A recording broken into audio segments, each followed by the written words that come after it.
Hey guys, and welcome back to the channel. I'm Sasha, and here's where we call influencers out for their terrible, awful, crappy behaviors.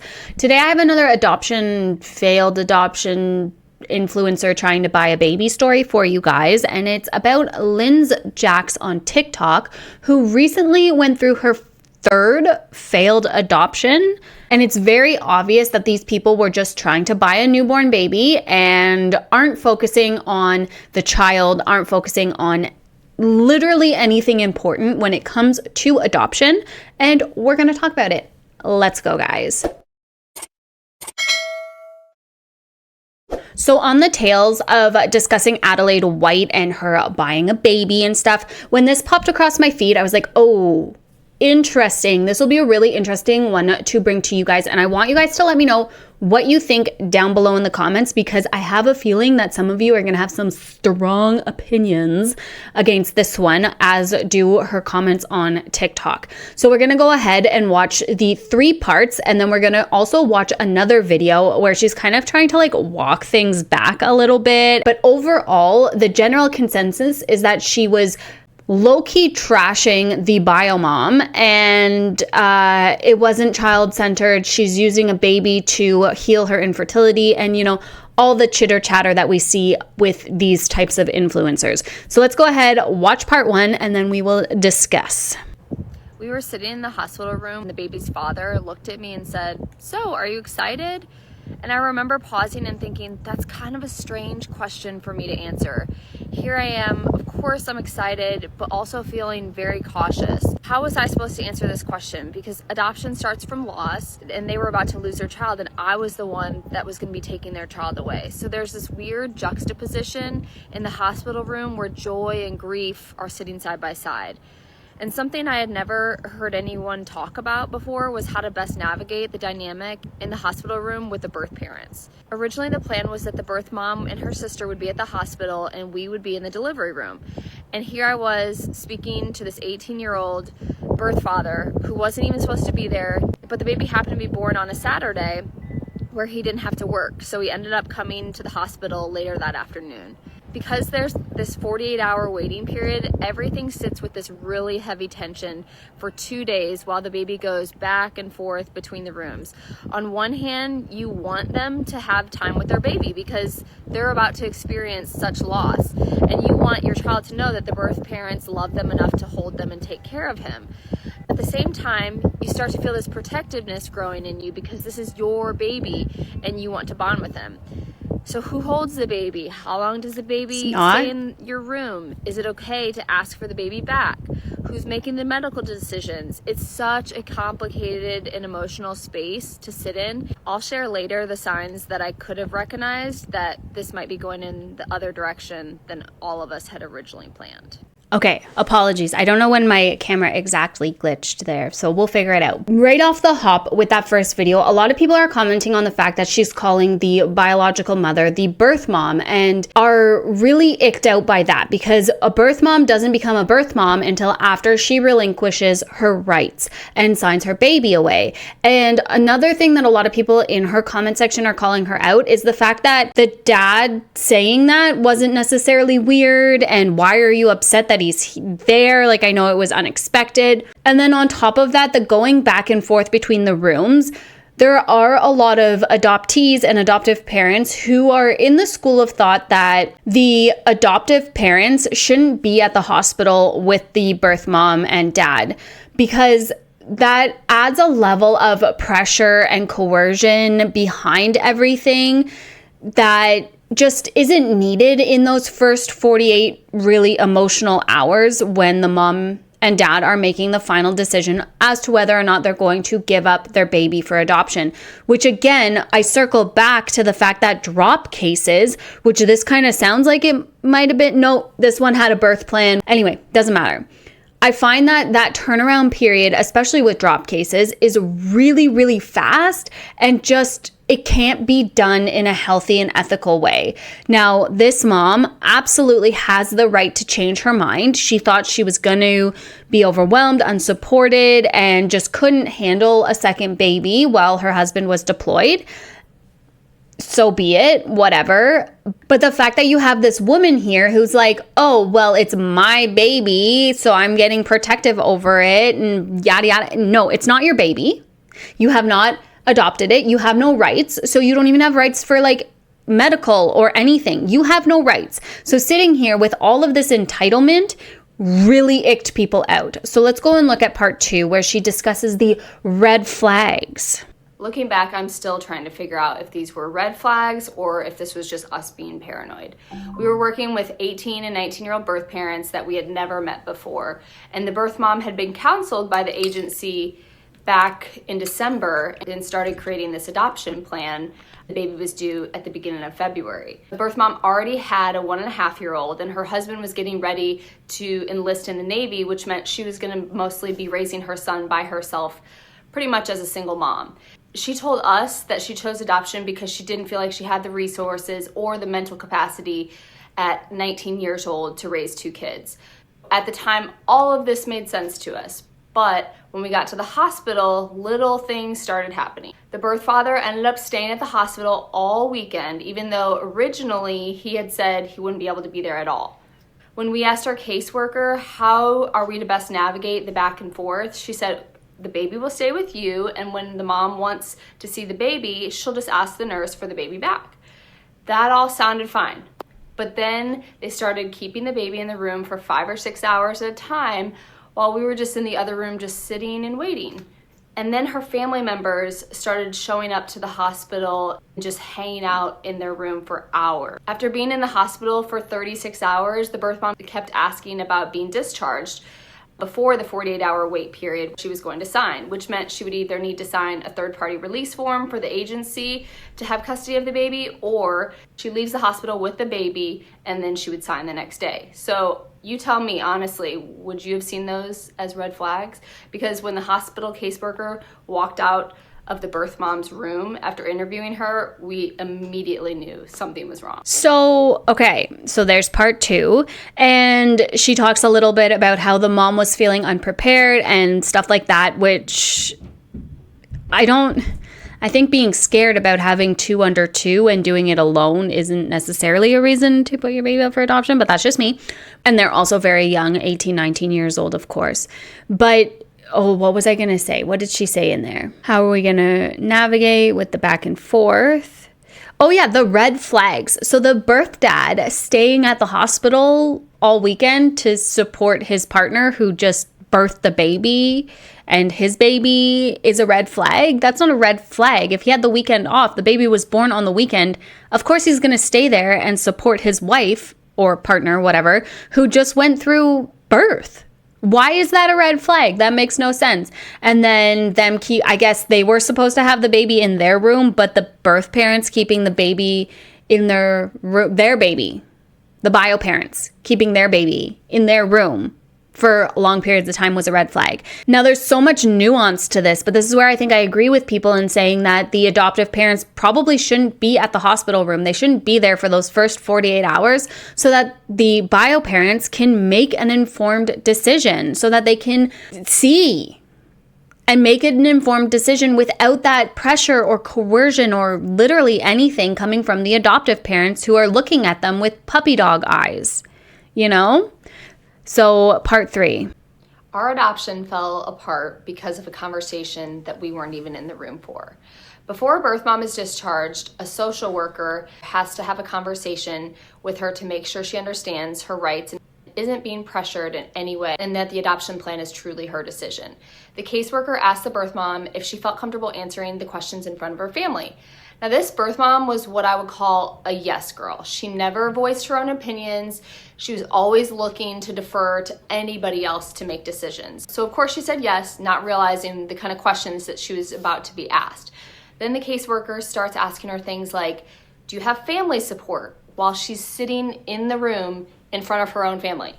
Why are you choosing adoption? Do you feel like you've had enough time to think about this decision? Do you understand that you're not required to sign anything today? Has anyone pressured you to make this decision? After the caseworker finished asking all of these questions, she stormed into our room and said, I need to speak with you.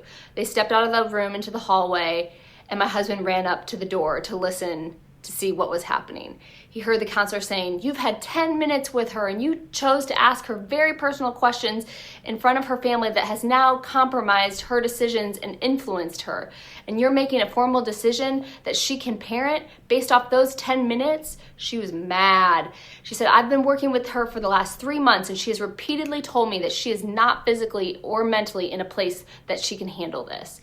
After that conversation, the agency counselor went back into the birth mom's room to clarify. Oh my gosh, but the anticipation and the fear and like not seeing your baby, it not being real yet. Like obviously there's all that fear that she's not going to be able to do it. She got in her own mind, was likely coerced by this agency into like, yeah, it's okay. You don't feel right? It's okay. We'll find you a nice family for your baby. It's okay. No worry. Like, what are you talking about? This person's a social worker. They have the tools in place to be able to make those decisions and decide. And I don't even think it's interesting to me because it's like, it's not even that her parenting was in question, so to speak. Like, she's not an addict or allegedly, as far as we know. It's just young and she was going to be by herself and she was scared to be by herself. And then all of a sudden, all this family shows up to the hospital. Oh, I have support. Look at all these people who showed up to support me after birth. You know, maybe it's not the end of the world. Maybe I can do this when she sees her baby and falls in love with her baby.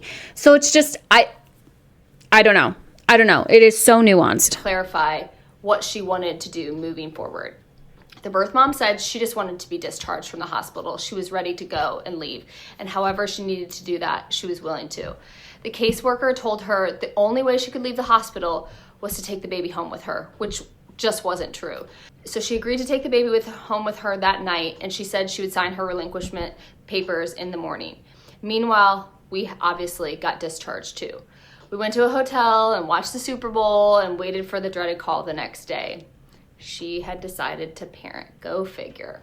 And the baby that we had just spent the last 36 hours believing was ours never came home with us. Well, it wasn't your baby. So those beliefs probably shouldn't have been in your head. And I don't understand that level of entitlement to someone else's child and her flippant attitude at the end. Like, she decided to parent. Go figure. Excuse you? What a nasty attitude to have. And can you imagine the birth mom seeing this afterwards, being like, oh, thank God I didn't give my baby up to her. This woman's whack. The entitlement is unhinged. And she's saying the thing, a lot like Adelaide White. She's saying the thing that people want to hear. Yes, we know it stems from loss. Yes, we know that it's sad and it's happy. And now that the baby gets to be with the bio parents and yada, yada. But the way she is presenting it is from this sheer entitled attitude. And it's yucky. Okay, let's watch her part 4 kind of walk back from some of the things she said. So the comment up on screen is, repeat after me. It is okay for a mom to change her mind and keep her baby. It does not hurt the entitled. Does it hurt the intended parents? Of course it does, but it's okay for mom to want to keep her baby. Also very common for mom to change her mind. After I shared that hospital story, a lot of people had very strong reactions, and I realized the vein in her forehead is working overtime right now. My goodness. There are a lot of parts of adoption that people just don't see. People don't always realize that adoption agencies don't go looking for these birth moms. Women reach out to them because they're trying to figure out what to do and exploring all their options. There are agencies out there that are more ethical than others, and throughout this process, we've seen some of the ugliness that comes from these agencies. When a birth mom carries a baby, gives birth, then decides she wants to parent, that is absolutely her right. I can't even imagine the emotional toll that moment must bring, and I have so much empathy for her. I truly do. But adoption is one of those situations where there are two completely different experiences happening at the same time. On one side, you have the mother making the hardest decision of her life. On the other side, you have a family who has experienced a lot of infertility and has spent months preparing their home and their hearts for this baby, sometimes even sitting in on doctor's appointments. Yeah, but it's not for that baby, that specific baby. You are preparing your home for a baby, for whatever baby is to make its way into your home, but not that baby. sitting in the hospital room believing that they're about to become parents. And I want to be really clear, no one going through adoption believes that they're entitled to someone else's child. At the end of my last video, I said, she decided to parent, go figure. And some people thought that meant I was angry about her decision. But what people new to this story missed is that this was actually our third adoption failure in the last 5 months. At that point, we were emotionally exhausted and honestly just starting to expect that something like this might fall apart again. So when we got the call that she chose to parent, we weren't angry at her. We were just not shocked anymore. Experiences like this really showed us how important counseling and support is on the front end. These are huge decisions, and the more guidance people have while processing through everything, the better for everybody involved. Adoption is complicated.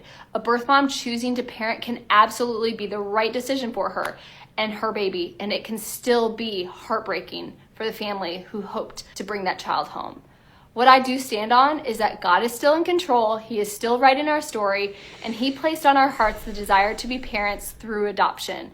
Sometimes that doesn't happen the way that we plan, but He is faithful, and the story is going to be better than I could have ever dreamed of. Just you wait. So maybe going after a newborn baby isn't what God had in place for you, but that seems to be the only one that they're open to adopt. So you're not really open to adoption and, welcoming a baby into your home. You want a newborn so that you can brainwash and shape into your own whateverness. It's just really yucky. So some of the comments, girl, what? She changed her mind. That's okay.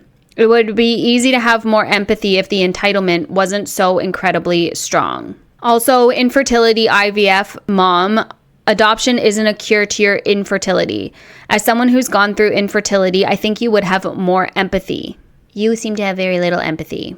As a bio birth mom of a baby who was adopted and a young mom who was pressured into adoption, I wish I had someone who was willing to ask the important questions without adoptive parents in my room, because it's my biggest regret years later. Imagine she sees this video. I feel like she would feel more secure into her decision. Yep, she made the right decision. This woman is not ready to be anyone's mom. No one owes you their baby. This is such a happy ending. Thanks for sharing. And that has 8,000 likes on it, and Lynn's responds with, glad our pain is happy for you.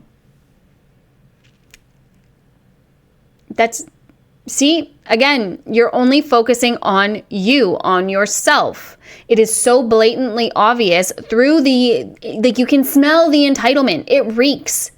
She's only focused on herself, her own pain, and she doesn't care that this baby got to stay with his bio mom and not experience trauma. And she's taking it as offensive that people are happy that this kid didn't have to go through that trauma. Our adoption fell apart from a conversation they had when we weren't even in the room translates to we weren't there to influence or emotionally coerce her, so she finally felt able to speak up about what she truly wanted. Calling her a yes girl is truly insane. Exactly. Admitting this girl was a yes girl, aka they were knowingly taking advantage of her. Wild. Yeah. People are not on her side.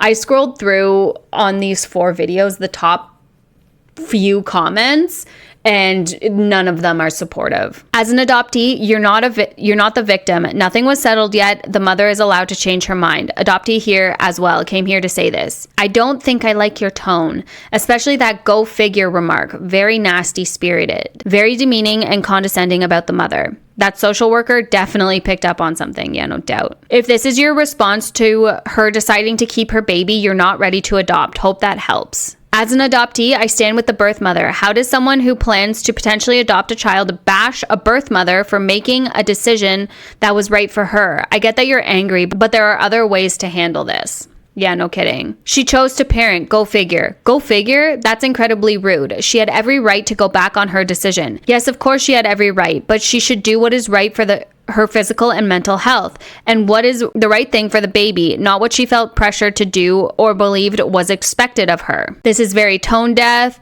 We had 2 failed adoptions. There are red flags in every adoption. I feel it better not to be at the hospital. Birth families need that time without the pressure. And that's coming from an adoptive mom. So this is asking like, why not adopt an older child? Why do you need a fresh newborn? Because she needs the content clearly to manipulate, you know why. I definitely see a red flag, just not the one you think. No such thing as a failed adoption, just successful parenting story. Can you believe she has Jesus in her bio?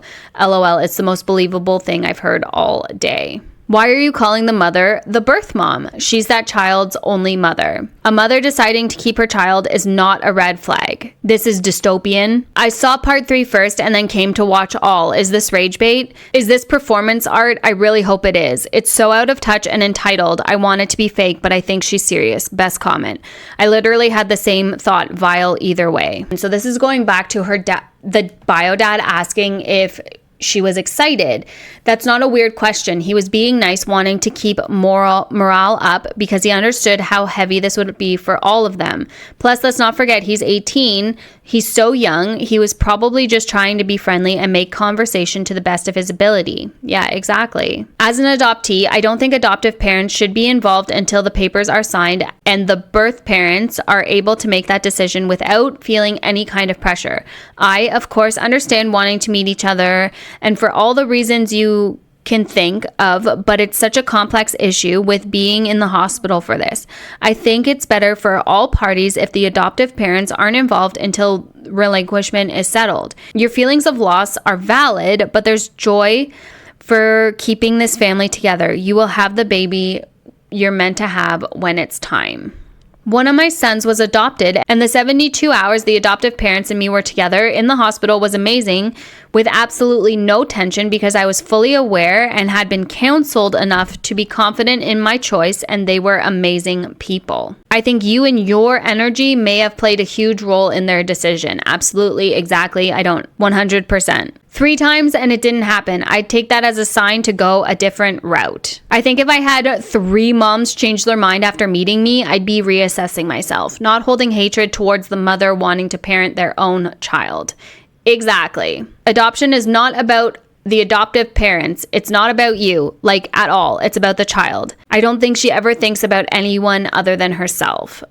Yup. You're a horrible person. I hope anyone who is considering adopting to you sees this, your gross entitled statement, and saves their baby from being raised by someone like you. You don't have empathy for her. You feel entitled.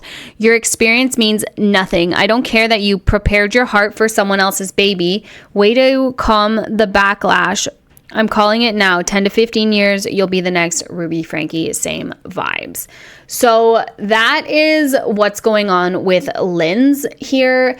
I saw that there was a 3rd failed adoption story. And when I watched those videos, I really just got those off vibes that everyone else was picking up on, and just that feeling of entitlement and the tension and just that tense, nasty attitude and vibe that she is presenting to things. And I understand, like, it's her 3rd failed adoption. That must be getting, gutting, especially I think they brought a baby home at one point. I don't know. I haven't looked much more into her other than this story, but yikes. And to bring this all to social media and air out your dirty laundry in such a aggressive and entitled tone behind it, just a wild decision in my little old opinion. But that's what I have for you guys for today's video. Thank you so much for joining me today. I hope you are having a beautiful, fantastic, lovely day wherever you are in the world. Don't forget to like and subscribe and hype this video up before you head out, and I will talk to you guys soon. Bye, guys.